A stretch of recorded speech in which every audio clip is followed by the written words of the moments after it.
Good afternoon. My name is Tim Richter, and I am the co-founder and managing partner of RCOR Technologies, IT support and security services in the Raleigh, Durham, and Chapel Hill area.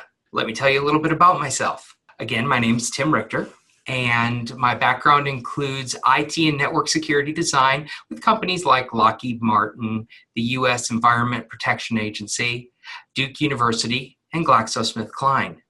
I started my business almost 20 years ago, and I based it on small to medium-sized businesses needing the same level of support that the larger Fortune 100 companies had. And that was woefully lacking.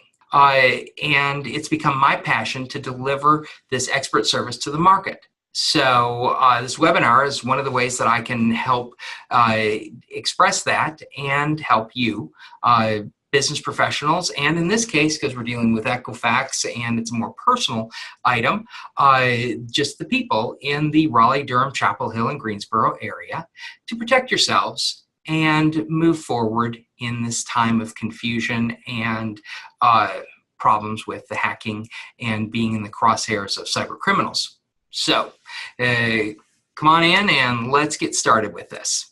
So why are we here today? We're here today because Equifax, one of the three large credit reporting agencies, has told us that there has been almost 1.5 million people's data that has been stolen from them and are in the hands of, well, they don't know who. So what I'd like to do is I'd like to tell you a little bit about what that means to you, how it happened, and a couple of things that you can do to help with, so that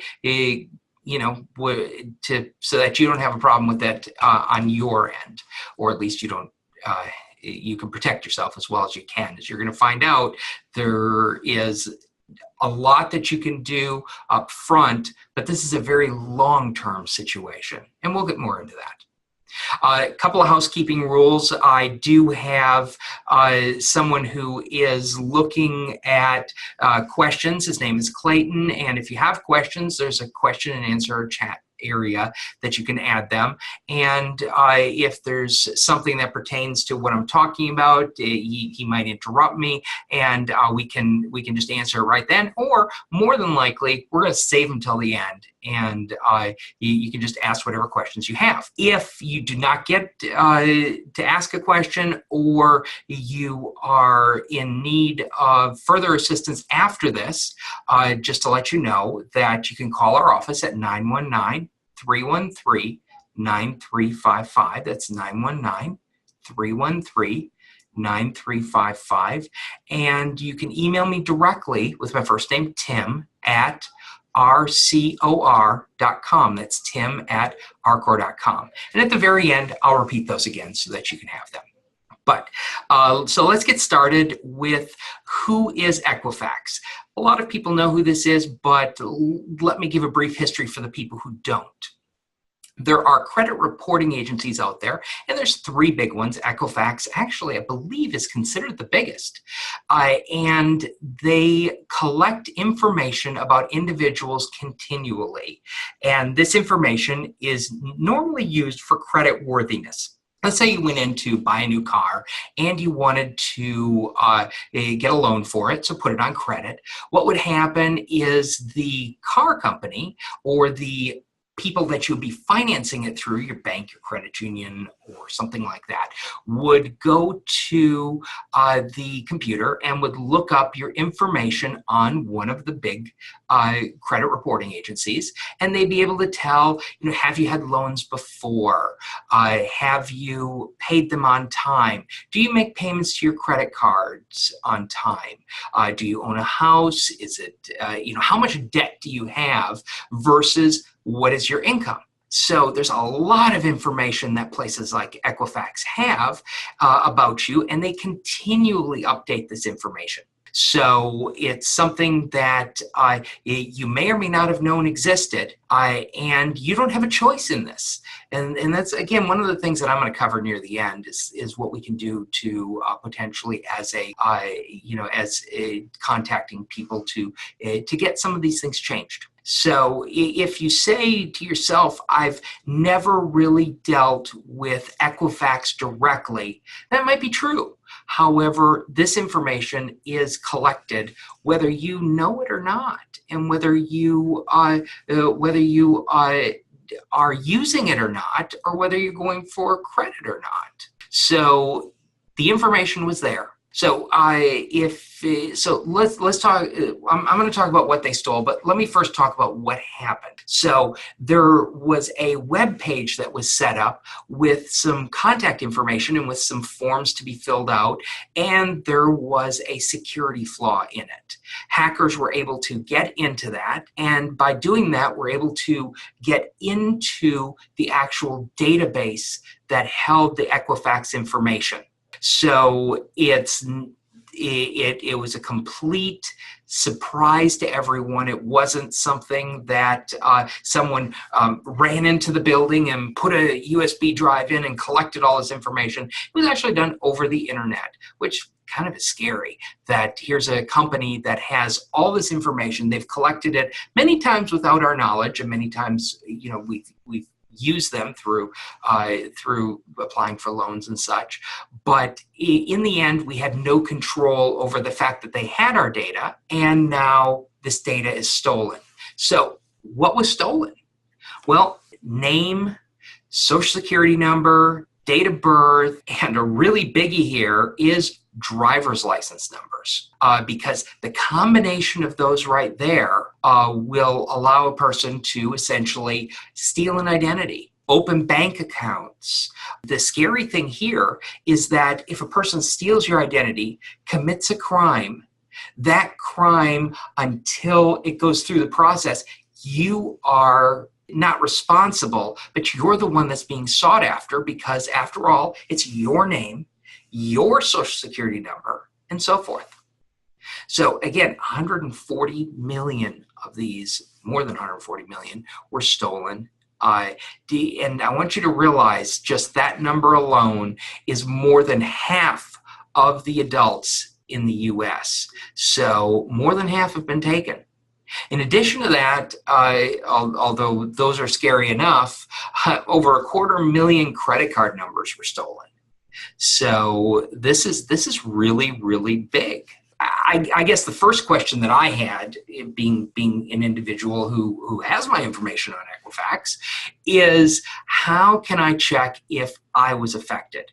Well, Equifax set up a domain, EquifaxSecurity2017.com. So EquifaxSecurity2017.com. EquifaxSecurity2017.com. In there, you can actually go and you can check and see. You enter in your name, you enter in random numbers from your social security number, and it will tell you not if it was stolen, but if it was potentially stolen. What are they going to do about? Well, first, let's cover a couple of these things. When was the data stolen? Well, the data was stolen. They're not giving us an exact date. Somewhere between May and the end of July of this year. So, and now they just came out last week on September 7th, and they've actually told us this more than a month later. I'm kind of being a downer on Equifax right now, but I think that that's a very long time to be holding your cards. And I think what they were trying to do is they were trying to see if they actually had to tell us, but it did come out that they had to tell us, because obviously there's a lot of information that's gone out there. And what they're going to do is they're going to offer you the ability to get a credit analysis like LifeLock for 1 year, and they'll pay for it.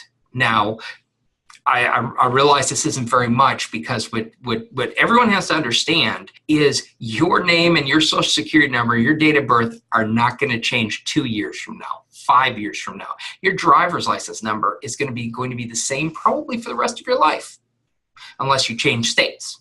And so you have to understand that this is going to be very, very long term, because that information is going to be out there for a long time. So my personal recommendation is, one of the things they do as you sign up for this is you sign a waiver without knowing it, because it's in the terms and conditions, that you will never sue them for this information. There are 14 or 15 class action suits filed against them right now. So I'm not a very litigious person. I don't really believe in going after people, going after companies for this type of thing. But I would suggest the following actions. One is, I wouldn't save the $20. I would go and I would get some type of reporting like LifeLock, and I would, if you are in the potential group of people, which is a 1 out of 2 chance. So go to the website, type in the information. If it's there, sign up yourself for something like LifeLock. The other thing that's even more important is to do something called a credit freeze. What a credit freeze is it actually locks your data so that when you apply for anything, a loan, a job that checks your credit history, some credit card, anything like that, the credit freeze will stop, and you do this at all 3 agencies at this point, will stop them from releasing any information until you unfreeze it. So it's a little inconvenient, yes. It's something that goes and forces you to do an action before you would apply for a credit card. But it's probably your best bet right now is to put the freeze on there and to actually do. So that's the way to protect yourself. Now, I'm going to make a couple of suggestions here. My first suggestion is go to the website, actually check out and make sure and see. Knowledge is the best power.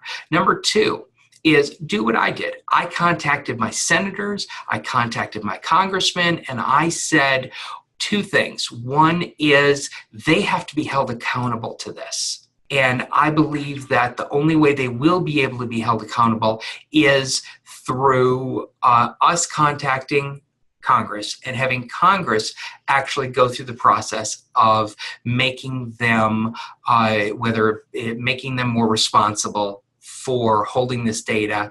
And that's why banks have regulations. Right now, these people don't have very many regulations, and they need to have regulations. Personally, what I asked for is I asked for the option to opt out, which forces them to delete the data for me personally. And then what I would do is I can opt in 30 days or so before I actually go and I apply for something, or 10 days before, let them collect the data, and then I can opt out again or something like that, to some way that they're not holding my data. And that's what my dream would be. But do I think that in today's day and world is going to be there? No. But I think that there should be regulations, and they should be forced to have certain security in place. And also they should really be forced to pay for a credit monitoring service for the lifetime of these people that have been affected by this, because that's just, even if they form their own, even if they buy LifeLock, I don't care. That's you're getting the Tim Richter 2 cents here. I'm just saying, because this is something that's long term. Again, your name doesn't change, your social security number doesn't change, your date of birth doesn't change, and most of the time, your driver's license number doesn't change. So this information is not out there for 1 year. This information is out there for 10, 20, 30, 40 years from now. What I want to cover a little bit here is the fact that you need to, this isn't just one security company and data collection company, that now that your information potentially has been released, You have to make sure that when you put freezes on your credit, when you do anything like that, you've got to deal with all of the actual all the actual credit agencies now, because there are three main ones, and then there's also one that your bank uses, the check system, that needs to also be contacted, in the same thing to have a credit freeze. That would be the thing. But remember, this information is not 1 minute, 1 year, anything like that. This is a long-term thing. So I know it's an inconvenience to freeze and unfreeze, but that's something that you really, really have to look at. So again, to cover, the information was stolen from Equifax. It was something that is pretty much one of every two of you out there, or more. Your information is out in the public right now, well, at least in hackers' hands. Who knows what's going to be done? I mean, normally when they steal credit card numbers, what they do is they sell them on the black market. So keep an eye on your credit things, your credit card entries as well. So Clayton, it looks like someone asked a question, and then I'm going to wrap up. Yes, so we have a question coming in from Keith. And Keith writes, I thought the initial concern is that by participating in this free 1 year of credit monitoring offering, we would be giving up the rights to participate in a likely class action lawsuit against Equifax. That provision has been set aside. I know that was something that they were talking about in the last couple of days. I did not hear that it was removed from the terms and conditions that they made you sign. If you signed up prior to that, I'm not sure if they're going to hold you to that or not. But my main concern is that, Keith, this information, all that the individuals that have this information have to do for 90% of the people or more out there is hold on to it for the next 13 months. Because your social security number is not going to change, your date of birth is not going to change. With just those two, search through any of the other items out there. I can get your address, your phone number, as they can, and I can sign up for a credit card. I can open a bank account.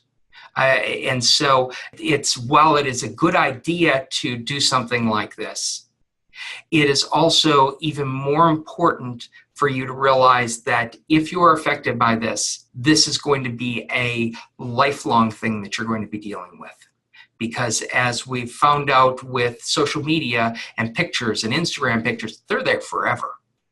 Doesn't matter if you delete them. So anyway, if there's no other questions, my name is Tim Richter, RCOR Technologies. If you have any questions, 919-313-9355. My email address is tim@rcor.com, tim@rcor.com.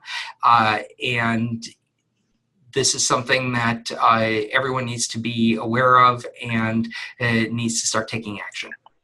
So thank you very much.